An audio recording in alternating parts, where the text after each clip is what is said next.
Good day, I am Rhea Bibanyas, a second-year student taking Bachelor of Science in Nursing in Jose Rizal Memorial State University. Today, I will be performing a fetal heart monitoring.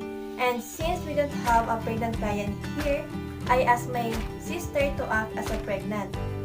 And first, before entering the room, I will be performing a hand hygiene in order to prevent the transmission of microorganisms.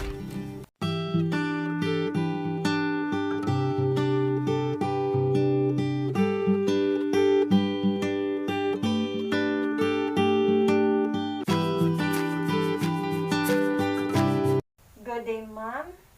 I am Rhea Bibanyas and I will be your student nurse for today. May I know your name? Giselle.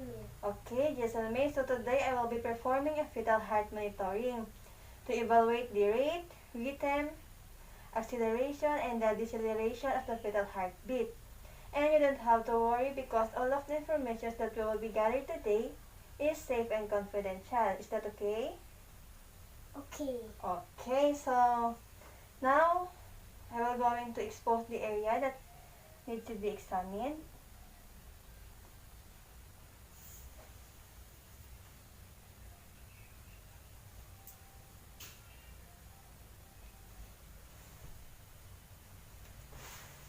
Okay, so next, I will going to wear my palm for your comfort.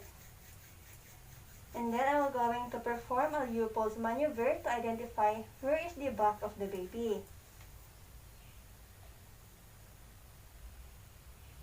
The fundal grip and the umbilical grip.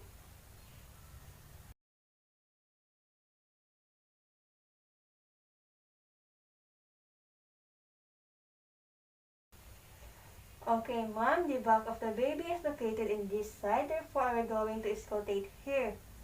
Now I will going to use the diaphragm of my stethoscope and I will going to listen for 1 full minute.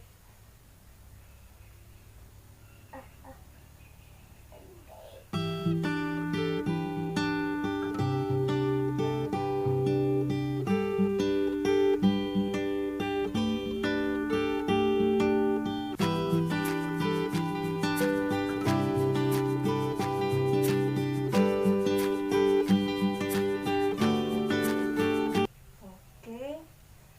So, Mom, the fetal heartbeat is 155 beats per minute. 155. Okay. Oh. And this means that the baby is in good condition. So, Mom, now we are done with the assessment. So, you can now sit down. I will going to close this first.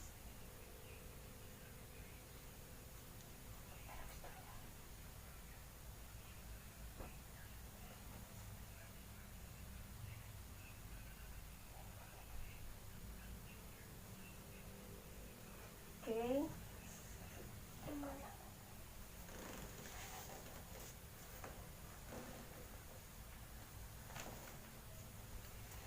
Okay, Ma'am. Yes. We are done with the evaluation and the baby is in good condition. Now I will going to document all of the information that I have gathered today and I will let you know when is your next visit. So, Ma'am, thank you so much.